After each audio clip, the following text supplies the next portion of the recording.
তো আজকের মূল টপিক হচ্ছে আমাদের চ্যানেলের সাবস্ক্রাইবার দিন দিন কেন কমে যায়। আমাদের চ্যানেলে সাবস্ক্রাইবার কমে যাওয়ার কিছু কারণ। আপনার চ্যানেলে ভিউ আসতেছে কিন্তু আপনার সাবস্ক্রাইবার কিন্তু বাড়তেছে না।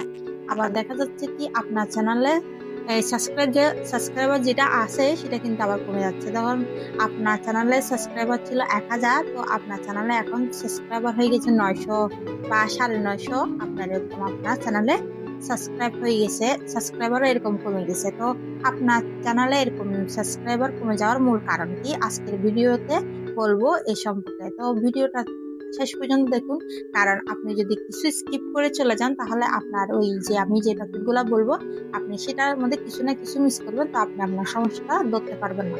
মোস্ট ইম্পর্টেন্ট টপিক হচ্ছে সাবস্ক্রাইবার কমে যাওয়ার সবচেয়ে প্রথম ধাপ হচ্ছে আপনার চ্যানেলে আপনি প্রতিদিন আপলোড না দেওয়া।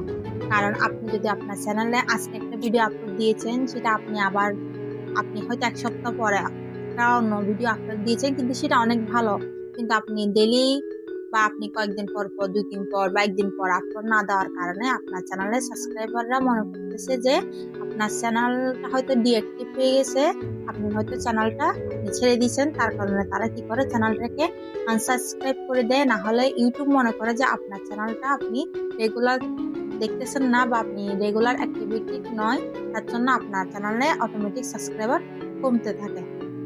আপনার ইউটিউব চ্যানেলে কন্টেন্ট পরিবর্তন। আপনি ধরেন আপনি যখন প্রথম প্রথম ইউটিউব স্টার্ট করেছিলেন, আপনার প্রথম ইউটিউবের চ্যানেল ছিল গেমিং।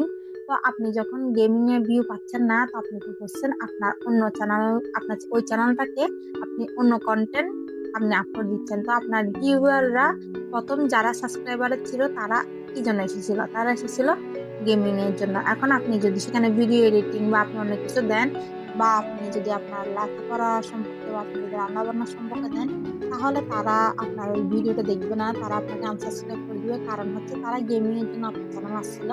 হঠাৎ করে কন্টেন্ট পরিবর্তনের কারণে আপনার চ্যানেলে সাবস্ক্রাইবার কমে যেতে পারে। একই ধরনের ভিডিও বারবার আপলোড দেওয়া। আপনি ধরেন একটা ভিডিও সম্পর্কে এটা আপনি ভিডিও করেছেন বা আপনি বারবার ওই সম্পর্কেই বলতেছেন, তো আপনার অডিয়েন্সরা এটাতে বিরক্ত বোধ করে যে একটা ভিডিও বারবার করতেছে, ভিডিওটা নতুন হলো আপনি একই কথা বারবার রিপিট করতেছেন। তার কারণে আপনার অডিয়েন্সরা কি করে, এইটা দেখে আর বলে যে ও তো এক ভিডিও বারবার আপলোড দিচ্ছে, এইটাতে তারা অনেক বিরক্ত বোধ করে, তা আপনার চ্যানেলটাকে আনসাবস্ক্রাইব করে চলে যায়। দর্শকের প্রত্যাশা পূরণ না হওয়া, এটা হচ্ছে আপনার চ্যানেলের সবচেয়ে মোস্ট কমন। আপনি যদি কোনো ধরেন আপনার চ্যানেলে আপনি ধরেন ইয়া করছেন, আপনি একটা চ্যানেলে আপনার টেম্পল দিচ্ছেন, ওই টেম্পলে লেখা ছিল এক, আর আপনি ভিডিও বানাইছেন এক। তো আপনি অবশ্যই চেষ্টা করবেন আপনার টেম্পলের সাথে আপনার কন্টেন্টের যেন মিল থাকে। কারণ মানুষ না হলে মনে করবে আপনি তাদের সাথে প্রতারণা করতেছেন। আপনি যে একটা টেম্পলে দিচ্ছেন যে ভিডিও এডিটিং কিভাবে করবেন, তো আপনি যদি সেখানে আপনি মোটিভেশন বলেন বা আপনি যদি ভিডিও এডিটিং সম্পর্কে তাদেরকে শিখিয়ে না দেন, তাদেরকে জানিয়ে না দেন, তাহলে তারা বিরক্ত বোধ করবে, আপনাকে দেখতে তারা মনে করবে যে আপনি তাদের সাথে প্রতারণা করতেছেন। তো এই কারণে আপনার চ্যানেলটাকে তারা ছেড়ে চলে যাবে এবং আনসাবস্ক্রাইব করে দিবে। দেখা যাচ্ছে কি আপনি অনেকগুলা ভিডিও আপলোড দিচ্ছেন, কিন্তু আপনার ভিউ ঠিকই আসতেছে, কিন্তু আপনার চ্যানেলে সাবস্ক্রাইবার আসতেছে না। তো এটা সব সব দিকে দেখে শুনে আমরা বলতে পারি যে আমাদের চ্যানেলে যদি নানা রকমের ভিন্ন ভিন্ন আমরা যদি ভিডিও আপলোড করি, তো আমাদের অডিয়েন্স আর ইউটিউব অ্যালগরিদম অনেক কনফিউজ থাকে যে এই এই চ্যানেলটা কি সম্পর্কে।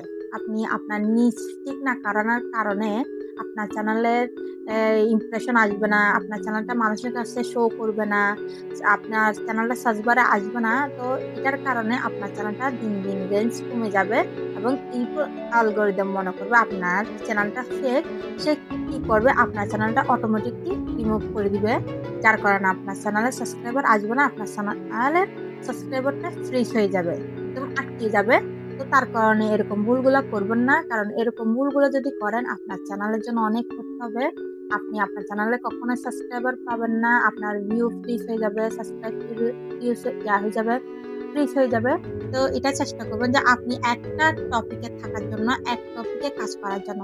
কারণ আপনি যদি অনেকগুলা টপিক নিয়ে কাজ করেন, তো আপনার সঠিক সাবস্ক্রাইবার আপনি কখনোই পাবেন না। কারণ একটা মানুষ সবগুলা দেখার জন্য আপনাকে সাবস্ক্রাইব করে না।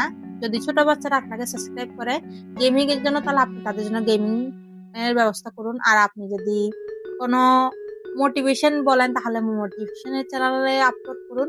আর আপনার যদি অনেকগুলো প্রতিভা থেকে থাকে, তাহলে আপনি 2-3টা চ্যানেলে অ্যাকাউন্ট খুলে আপনি এক চ্যানেলে একটা দিতে পারেন। কিন্তু এক চ্যানেলে কখনো এসবগুলা ভিডিও আপলোড করতে যাবেন না। এই ভিডিও আপলোড করতে গেলে আপনার চ্যানেল অনেক ক্ষতি হবে। আর যেটা আপনি নিজেই দায় বহন করতে হবে। আপনি যতই স্ট্রাগল করেন, আপনি যতই মেহনত করেন, আপনি যতই পরিশ্রম করেন, আপনার সব পরিশ্রম ব্যর্থ। তো এইটা ভুল করবেন না। বারবার নিষেধ করতেছি, যেটা আপনি আপনার চ্যানেলকে ক্ষতির মুখে নিয়ে যাচ্ছেন।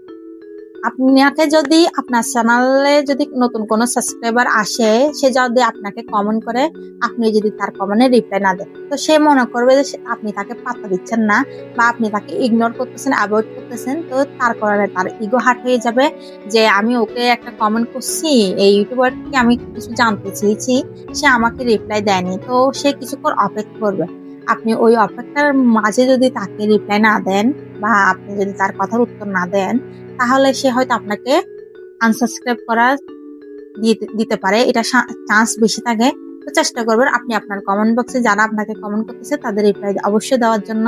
তো আজকের ভিডিওটা আপনাদের কাছে কেমন লেগেছে, আর কাদের কাদের চ্যানেলে সাবস্ক্রাইবার কমে যাচ্ছে বা তাদের সাবস্ক্রাইবার ফ্রিজ হয়ে গেছে, আমাকে অবশ্যই কমেন্ট বক্সে জানিয়ে দিবেন। আমিও দেখতে চাই যে আপনার চ্যানেলে কতটুকু সাবস্ক্রাইব আছে। আর আমার ভিডিওটা যদি ভালো লেগে থাকে, আপনি একটা লাইক দিবেন। আমি পোস্ট করতেছি না, যদি ভালো লাগে, যদি আপনার কাজে আসে, তাহলে অবশ্যই একটা লাইক দিবেন। আর যদি আমার কথাগুলো শুনতে ভালো লাগে, তাহলে একটা সাবস্ক্রাইব অবশ্যই আমাকে দিবেন। আর যদি মন চায় দিবেন, না হলে আমার কোনো বাধ্য নাই, কারণ আমি আপনাকে কখনো বাধ্য করতে পারবো না। আমার বলার ছিল, আমি বলছি।